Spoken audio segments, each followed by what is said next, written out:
Quelles sont tes racines et tes fondations? Mes parents sont nés en Espagne, ils sont venus s'installer à Metz. Moi je suis née à Metz et j'ai d'origine espagnole, mais je suis française et j'aime la France. Je suis avant tout française et mésoise. Ma mère était andalouse, mon père était du sud d'Espagne, de Nerba, de Lorca, je crois. Voilà. Et mes parents sont arrivés, ils étaient très jeunes. En fait, ce sont leurs parents qui ont aménagé à Saint-Étienne avec les enfants. Ils ont aménagé à Saint-Étienne, et ma mère était jeune, mon père aussi, il devait avoir 10 ans, un truc comme ça. Et ils se sont connus dans un quartier où il y avait beaucoup d'Espagnols. C'était dans les quartiers espagnols, les quartiers italiens. Et mes parents se sont connus là, et comme c'était des familles modestes, très modestes, ça se pratiquait à cette époque-là, pour éviter de faire un mariage qui coûte cher, ils s'enlevaient. Et mon père et ma mère se sont enlevés. Elle avait 17 ans, il en avait 19. Et après, quand ils sont revenus, on les a mariés, mais sans tambour et trompette, parce que sans faire des frais. C'était comme ça se pratiquait comme ça. Et après, mon père a travaillé dans les mines à Saint-Étienne, il était souffleur de verre. Et puis, lui, ce qu'il voulait, c'était la terre. Il est venu à Metz, il a travaillé la terre, il a travaillé les vignes. Et depuis, il a toujours travaillé les vignes. C'est ceux qui voulaient travailler la terre, plus que le charbon ou le verre. Et qu'est-ce que tu peux nous dire de tes parents? Ah, mes parents étaient super. Chacun tenait son rôle. Mon père était un peu sévère. Ma mère était très tendre. Ils ne nous ont jamais grondé, jamais battus. Ils nous ont simplement expliqué les choses. Ils nous ont éduqués. Ils ne nous ont pas nourris, ils nous ont éduqués. Qu'est-ce qu'ils faisaient dans la vie, tes parents? Mon père était viticulteur et ma mère était maman à la maison, quoi. Elle avait 5 enfants. À cette époque-là, les dames ne travaillaient pas à l'extérieur. Peu. Tu as eu l'occasion de retourner dans ta terre originale? Et donc, justement, je suis en train de faire. J'ai fait tous les papiers au consulat de Montpellier. Il me manque un papier, il ne m'en manque qu'un, pour avoir la nationalité espagnole. Et partir 1 ou 2 mois avec mon camion, dans un camping là-bas, partir là-bas et retourner, aller voir le village où mon père est né, ma mère est née. Il n'y a plus personne de connaissance, hein, mais aller voir. Mon père est né là, ma mère est née là, ils ont grandi là. Mais sinon, je retournerai, pour répondre à ta question, je retournerai vers mes origines, avant de mourir. Je veux faire tout ça, je veux revoir tout ça. Où ont grandi mes parents. Parce que mon père me racontait, quand il était petit, il était berger, quand il avait 9 ans, il gardait des dindes, des troupeaux de dindes, en Andalousie. Voilà, bon, j'ai envie de voir tout ça. Tu disais que tu faisais le papier pour prendre la nationalité espagnole, c'est ça? La double nationalité, oui. Et pourquoi ce besoin de... Eh bien, pour moi, ça correspond à la recherche des racines. Voilà, ça ne m'apportera rien. Je ne vais pas... ça ne m'apportera rien. Si, je pourrais voter, mais je m'en fous. Je ne vais pas aller voter là-bas, je connais personne. Mais voilà, je reviens, voilà. Je reviens là, au départ. Voilà. Avant de mourir, je veux ma carte d'identité espagnole. La double. Sur la française, je la compte en premier. Hein. C'est celle-là pour moi qui compte. Hein. Moi, j'aime la France, j'étais là. J'ai eu la chance d'aller à l'école publique. Parce que j'étais une famille d'ouvriers. Si l'école n'avait pas été gratuite, je n'aurais pas fait d'études. Ça, je peux pas. Ça, il n'y a pas de problème dessus. Hein. Donc, je suis française. Mais ça ne me déplairait pas d'avoir cette double nationalité. Voilà. Qu'est-ce qui a fait que vous avez choisi Metz? Moi, je n'étais pas née. Hein. Oui. D'abord, ce n'est pas à Metz. D'abord, ils ont eu l'opportunité, je ne sais pas comment, hein, d'aller à Vérac. À côté de Villeveyrac, il y a une campagne qui s'appelle Vérac. Il y avait un château, je ne sais pas quoi. Là. Et toute la famille de mon père, c'est-à-dire son père, sa mère, ses frères, toute la famille est arrivée à Vérac.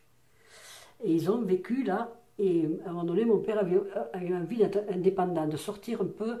Ils s'entendaient bien avec sa famille, avec ses frères et sœurs et tout, mais avec ma mère, ils ont décidé de sortir de là. Et ils ont l'opportunité de venir à Metz. Il y avait un terrain, justement, il y avait un patron qui cherchait un ouvrier, qui cherchait un fermier qu'on appelle. Un fermier, c'est un gars qui s'occupe des propriétés, le patron, il ne s'en occupe pas. Et mon père est venu là, et ils l'ont logé et tout. Ils l'ont logé face au port aux barques. La maison appartenait au patron. Et puis mon père, la terre, ça y est, ça a été fini, il n'a fait que ça, il n'a pas voulu changer. Il était jeune à cette époque-là. Hein. Il n'a pas voulu changer parce que ça devait être juste après la guerre. Moi, je suis né en 1946, après la guerre, mais ils venaient d'habiter à Metz. Mais au départ, c'était Vierac. Et qu'est-ce que tu as appris de tes parents? Ce que j'ai appris de mes parents, ben, ils étaient fidèles, ils étaient sérieux, honnêtes, travailleurs, que de bonne qualité, à mon avis. Hein. Et quel enfant tu étais, toi? Ah, moi, j'étais un peu dissipé. À l'école, non, j'étais sage, j'obéissais, j'étais élevé comme ça. Mais dès que je pouvais grimper aux arbres, dès que je pouvais grimper sur les murailles, quand on m'a opéré de l'appendicite, j'avais 9 ans, le chirurgien a dit à mes parents, bon, elle rentre à la maison, mais il ne faut pas qu'elle bouge, hein, il faut qu'elle reste assise, tranquille. Et quand je suis arrivé, je suis grimpé sur un cerisier, j'ai commencé à à manger des cerises. Mes parents étaient affolés, ne bouge pas, on te descend. Voilà. Très espiègle, je chantais beaucoup, je chantais toute la journée. Et j'aimais la musique.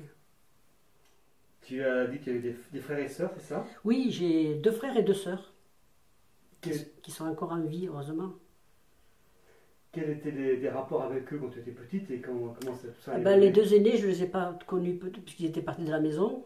Il y a eu 2 aînés, un temps assez important, où ma sœur est née, puis moi et mon frère, et là, tous les 3, on a été élevés ensemble. Mais les 2 aînés, quand je suis née, ils étaient déjà partis, quoi. Ils étaient déjà mariés. Et d'où vient née cette grande différence? Mais je sais pas. Je sais pas. Mon père et ma mère avaient 17 ans, mon père a 19 ans quand ils se sont mariés. Ils ont eu mon frère et ma soeur tout de suite, et après il y a eu peut-être la guerre, je ne sais pas. J'ai une sœur après qui est née pendant la guerre, et moi je suis née après la guerre. Et mon frère, bien sûr, après la guerre. Je ne sais pas pourquoi, entre-temps, il y a eu peut-être 14 ans, je ne sais plus. Je sais plus.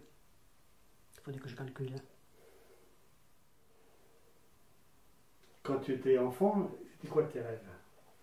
Ah, moi, mes rêves, j'habitais au port aux Barques, à Metz, et je regardais Sète en face, et je disais, quand je serai grande, j'habiterai, je travaillerai à Sète, et j'aurai une voiture décapotable.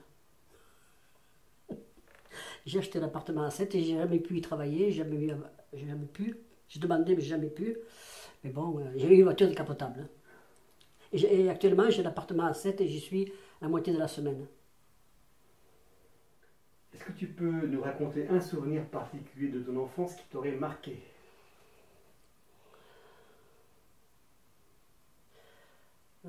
Oui, il y en a un qui m'a marqué longtemps, et j'y pense tout le temps.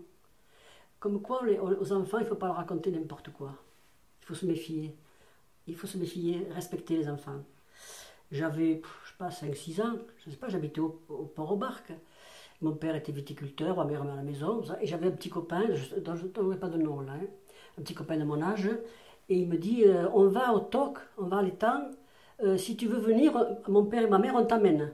Alors, moi j'étais contente, parce que moi l'étang, les bateaux, par la suite.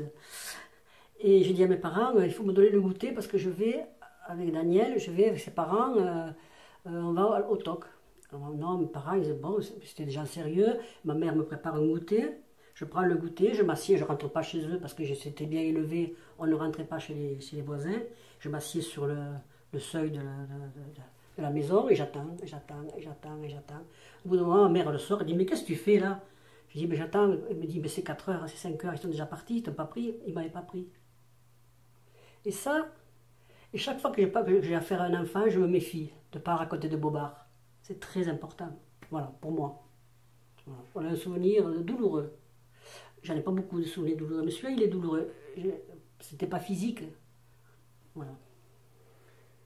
Est-ce que tu peux juste préciser pour ceux qui ne connaissent pas ce que sont les TOC? Ah ben, les TOC, c'est un banc de sable qui part de Sète jusqu'à Marseillan, au fond de l'étang de Thau. Alors, je connais pas trop l'histoire. Hein. Il y a des légendes là-dessus. J'y suis, j'ai un bateau, j'y vais tout l'été là-bas.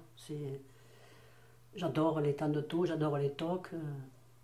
Souvent on me dit, mais pourquoi tu ne pars pas en vacances? Partir en vacances, mais où? Là, je suis bien, là. Je n'ai pas envie d'aller aux Seychelles, hein. Je sais très bien, là. C'est vraiment un bonheur. Moi, c'est un bonheur d'être sur les TOC. Quel élève tu étais dans ta scolarité? Je n'étais pas une super élève, mais j'étais sage et je faisais mon petit travail. Je faisais moyen, voilà. Je passais chaque fois, ça passait. Je n'étais pas brillante, hein. C'était pas une cloche, ça passait. Est-ce que tu peux nous dire jusqu'où tu as fait tes études? Jusqu'à une licence de biologie. J'ai fait un doc de biologie et une licence. À l'époque, c'était comme ça, je n'ai pas commencé. Et est-ce que c'est possible que tu puisses nous donner les noms des établissements que tu as suivis Moi, j'ai fait Louis le Grand. Et puis à la fac, je suis allé à Jussieu 7, Paris 7, je crois que c'était. Et Paris 6, Paris 7. Non, c'est Paris 6. Paris 6. Et j'ai fait le doc là-bas et la licence, je l'ai faite à Montpellier. Et ça a débouché sur quoi C'était pour être au niveau, pour savoir de quoi je parlais. Parce que moi j'étais technicien de laboratoire, je voulais savoir, quand je disais quelque chose, quand je faisais quelque chose, d'où ça venait, le fond des choses. Voilà. Par contre, du coup, ça me fait penser qu'à l'époque, tu avais la fanfare, le réveil mésois. Ils enseignaient pas, eux? Non, mais j'étais petite là. J'étais petite, les réveils mésois, je les connus. Je me rappelle très bien d'un certain Alphonse, que j'ai retrouvé il y a 7 ou 8 ans, quand il est décédé, à l'EHPAD de Metz. Je lui ai dit, vous savez, monsieur Alphonse, moi, il fait rêver quand j'étais petite. Je vous suivais, enfin, pas lui. La fanfare, je vous suivais, il était content, il m'a regardé, il était âgé, il est mort depuis. Hein. Il me regardait comme ça, je dis, vous m'avez fait rêver, monsieur Alphonse. On vous suivait, et je suivais le bœuf. Mais à cette époque-là, le bœuf, il ne sautait pas, il allait tout droit. Il ne montait pas sur les balcons, tout ça, il allait tout droit. Et je le suivais parce que je savais qu'il ne se retournait pas. Parce que j'avais peur. Ça faisait peur, hein, j'étais petite. Hein. Il faisait peur, le bœuf. Hein. Et on le suivait parce que maintenant, on ne le suivrait pas parce qu'il peut se retourner. Il peut grimper au mur et tout, là, ou là. Mais à l'époque, non, à l'époque, il ne marche pas. Pom, pom, pom, pom, pom, pom, pom, pom, pom, pom, pom, et voilà. Et on le suivait, tout ça, on suivait le bœuf. Et le chevalet, les joutes, tout ça, c'était ma culture, ça. Hein. Et ce monsieur Alphonse, il jouait où, du coup? À la fanfare de Metz, là, le réveil mésois, il y en avait deux. Il y a eu le réveil mésois, puis il y a eu autre chose, mais je ne me rappelle plus maintenant. Et on suivait, et puis quand mes parents habitaient Montagnac, je me rappelle, c'est encore une petite anecdote, j'étais petite aussi, je devais avoir 10, 11 ans, je ne sais pas, j'avais une copine, son père jouait du tambour dans la fanfare. Alors elle me disait, on va aller à la retraite ce soir, au flambeau, tout ça, tu viens à la maison, et puis on ira, avec mon père, on ira à la fanfare, enfin pour suivre. Tout ça. Alors je suis allé, moi je voyais cet homme, je l'admirais. Il se préparait, il mettait la cravate, il tendait les pots du tambour, je regardais, le tambour, et tap, tap, il réglait son tambour. Je lui dis, monsieur, il s'appelait Madame, je ne sais pas si je peux dire, je peux dire le nom. Oui. Je dis, monsieur, Madame Ned, vous pouvez m'apprendre à jouer le tambour? Il dit, mais c'est pas un instrument de femme, ça. C'est pas pour les filles, ça. Puis c'est très dur. Et personne n'a jamais voulu m'apprendre à jouer le tambour. J'aurais aimé qu'il m'apprenne, hein. Comme ça, là. C'était le père de ma copine, chez lui. Je pensais qu'il pourrait m'apprendre. Hein. Il avait dit, c'est pas un instrument pour les filles, ça. Mais je me rappelle que je voyais tendre sa peau, déjà, le tambour. Et puis, alors, on suivait toutes les copines, on suivait la fanfare. Enfin, c'était la retraite qu'on l'appelait. Que de musique militaire. Hein. C'était après la guerre, c'était que des musiques militaires.